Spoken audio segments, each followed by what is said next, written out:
नियुक्ति पत्र बांटे हैं। मुख्यमंत्री ने 1494 युवाओं को नियुक्ति पत्र दिया। लखनऊ के इंदिरा गांधी प्रतिष्ठान में इस कार्यक्रम का आयोजन हुआ। यूपी पुलिस के दूरसंचार विभाग में चयनित युवाओं को ये सौगात मिली है।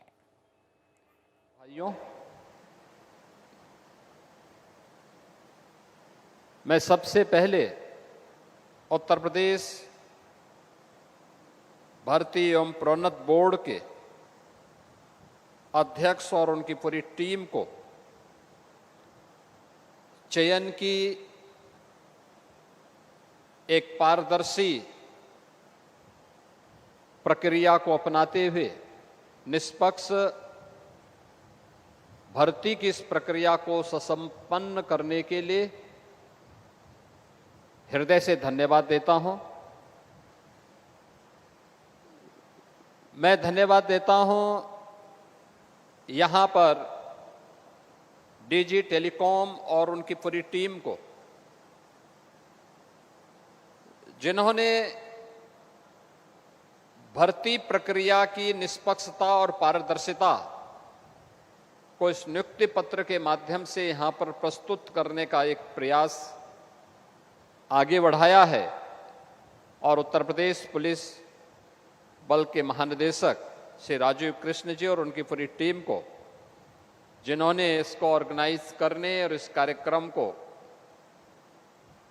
अन्य सभी भर्ती प्रक्रियाओं से जुड़े हुए आयोग और बोर्ड के लिए भी एक प्रेरणा का केंद्र बनाया है।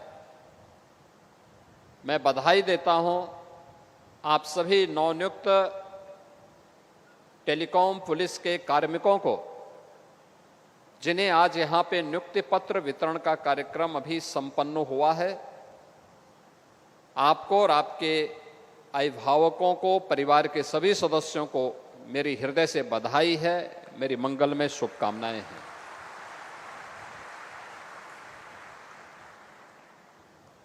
मुझे बताते हुए प्रसन्नता है कि आज जो पुलिस की भर्ती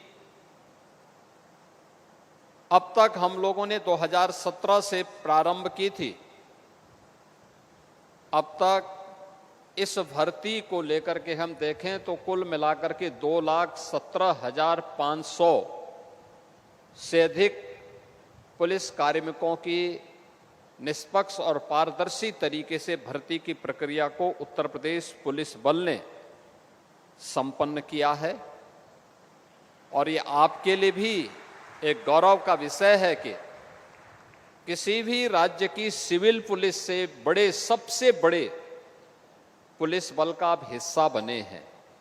तो इसके लिए भी मैं आप सबका हृदय से अभिनंदन करता हूं, आपको बधाई देता हूं। याद करिए 2017 के पहले की स्थिति क्या थी। भर्ती निष्पक्ष और पारदर्शी तरीके से नहीं होते थे, भेदभाव होता था, पैसे का लेन देन होता था, एक एक भर्ती पर बोली बोली जाती थी। परिणाम क्या था? नौजवान के हितों पर तो कुठाराघात होता ही था, साथ साथ प्रदेश की कानून व्यवस्था भी तहस नहस हो गई थी। प्रदेश में दंगों का दौर चला, प्रदेश में अराजकता थी, गुंडागिर्दी थी, न बेटी सुरक्षित थी, न व्यापारी सुरक्षित था। कोई व्यक्ति घर के बाहर जाता था तो सायंकाल होते होते परिवार के लोग चिंतित होने लगते थे कि वह कब घर सुरक्षित पहुंचेगा। प्रदेश में निवेश नहीं होता था तो विकास पूरी तरह अवरुद्ध हो गया था। नौजवान प्लान कर रहा था। प्रदेश के अंदर अराजकता, दंगों के उस दौर में लगातार आतंकी घटनाओं ने भी अंजाम देना प्रारंभ किया। अनेक घटनाएं प्रारंभ हुई। अयोध्या में श्री राम जन्मभूमि पर आतंकी हमला हो, काशी में संकट मोचन मंदिर, काशी की कचहरी, अयोध्या की कचहरी हो या लखनऊ की कचहरी, विस्फोट लगातार होते थे। सीआरपीएफ कैंप रामपुर पर आतंकी हमला, ये उसी दौर की बात है जब निष्पक्ष भर्ती की प्रक्रिया को पिछली सरकारों ने अपनी राजनीतिक स्वार्थों के लिए बाधित किया था। परिणाम था उत्तर प्रदेश का नौजवान प्लान करने के लिए मजबूर हुआ था, हताशा और निराशा में जीने के लिए मजबूर हुआ था। भाई भतीजेवाद और परिवारवाद के बोलबाले ने न्यायालय को भर्ती की प्रक्रिया में हस्तक्षेप करने का अवसर दिया था और प्रदेश के नौजवानों के सामने पहचान का संकट आ खड़ा हुआ था। एक पहचान का संकट,